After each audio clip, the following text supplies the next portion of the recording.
everybody. I'm gonna just take you through the strength workout and demo each of these exercises. The first 3 exercises are based on mobility, and we'll do 2 sets of each of these. The first is called an insole lunge, or sometimes it's called elbow to insole. And basically you're just gonna take a big step out, and you wanna get your hand to the insole of that foot. If you have good hip mobility, you can focus on getting that elbow to your insole. Wherever you're at, you're going to get to this position, you're gonna open up towards that knee that's forward, and then you're gonna stand up, take a big step forward. Same thing, either hit that hand or that elbow to the insole of that foot. We're gonna open up and stand back up. Okay, so you're gonna do 2 sets of 12 with that one.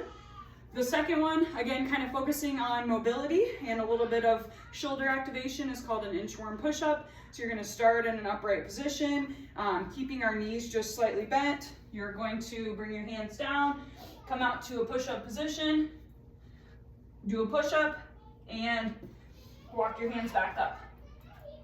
Okay, we're gonna do 2 sets of 12 with that one as well. And then the last one, I like to call it a deep squat progression. And again, it's just a mobility exercise. So you want to keep your feet just slightly wider than shoulder width apart. Toes are pointed slightly out. You're going to start with your hands up. You're going to keep your back flat as you reach your hands down to the inside of your feet. Whenever you get to like full range of motion there, for me it's about right here, then you can round those shoulders forward, bring your hands inside of your foot, come down into this deep squat position, bring your hands up, and lift yourself back up. So that is 1 rep. So again, hands are up, come down, have a good hamstring stretch, round the shoulders to get your hands down to your feet, down to that deep squat position, hands up, and lift yourself up. Okay, and we'll do 2 sets of 6 with that one. Okay, so those 3 exercises you can kind of use as a warm-up. The next exercise we'll do is called a dumbbell pullover, and you'll need a bench for this one. Grab your dumbbell, and you're going to get into like a bridge position on the bench. Pull my bench out a little. Okay, so your shoulders are on the bench. Hips are up, belly's pulled in tight. You're gonna place your hands on the bottom of the your dumbbell here. You can lay your head on the bench as well. Again, glutes are tight, core is tight to keep yourself in this position. And you're just bringing that dumbbell straight overhead and back to 90.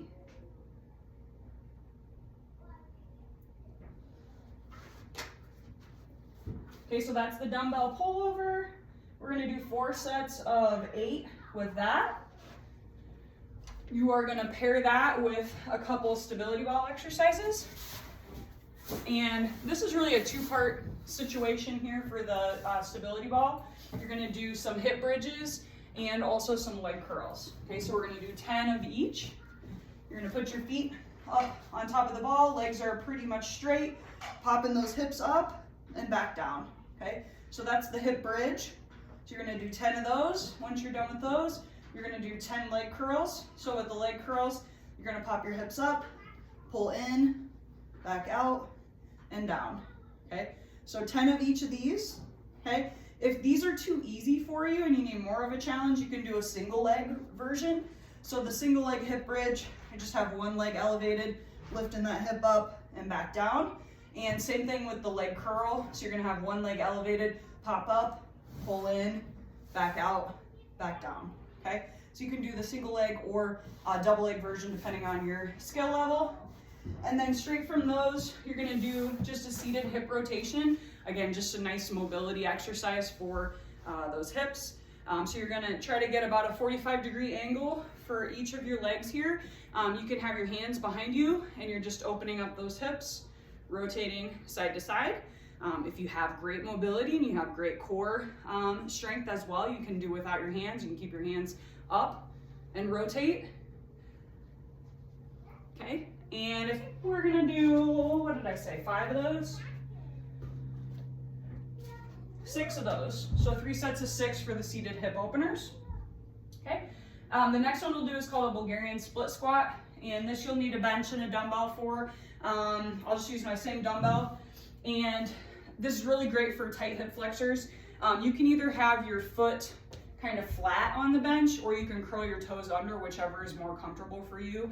I like to curl my toes under. I feel like I can balance a little bit better from that position. But you're gonna have that back leg elevated onto your bench. You can take a nice big step forward. You can hold your dumbbell like so, and you're just coming straight down and back up. Okay, trying to keep that weight on that back hip, really, and not a whole lot on that front leg, okay? And you're gonna do 8 each side for that one. It's a Bulgarian split squat. Next, we'll do an incline dumbbell bench press. And we'll do 3 by 12 with this one. So again, you'll need your bench. I'm gonna adjust my settings up here.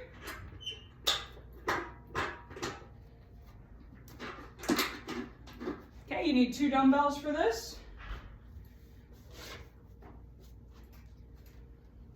Seated position with 5 points of contact, so feet are flat on the ground, hips and shoulders and head are back against your bench. You're starting in this position and just pressing straight up. Breathe out as you press up and back down. So press up, breathe out, back down. So you're doing 3 sets of 12 for the incline bench. And then lastly, I just have a little core circuit. We're gonna do 2 rounds of each exercise for this core circuit. And the first one is gonna be a flutter kick. Okay, so, my ball. So flutter kicks, we're doing 2 sets of 20. We wanna keep our toes pointed down. Hands can go under the butt, and just like so. Okay, so 2 sets of 20 on that. The next one's called a iron cross. And this is another one where we're sneaking a little bit of mobility work in as well. You'll notice I don't have great hamstring mobility, but I'll explain what I would like you to aim for this one. So legs are down straight, arms are straight out to your side. You're gonna bring your legs straight up. Ideally this leg is straight, and you're coming across towards that opposite hand, back to the center and back down. Okay, so leg up, over towards that opposite hand, back to center and back down. So for the iron cross, we're gonna do 2 by 20, so 10 each direction for that one. And then the last one is called a bird dog. Again, a nice one for posterior chain. This is our last exercise, so you're gonna be in a quadruped position. You're going opposite hand to opposite knee. Okay, so we're gonna come opposite elbow, I should say, to opposite knee. Kick out, thumb stays up, hold for a second, back in, and kick back out. Okay, so you're gonna do 10 on one side and then switch, same thing on the other side. Okay, and 2 sets of 10 with that one.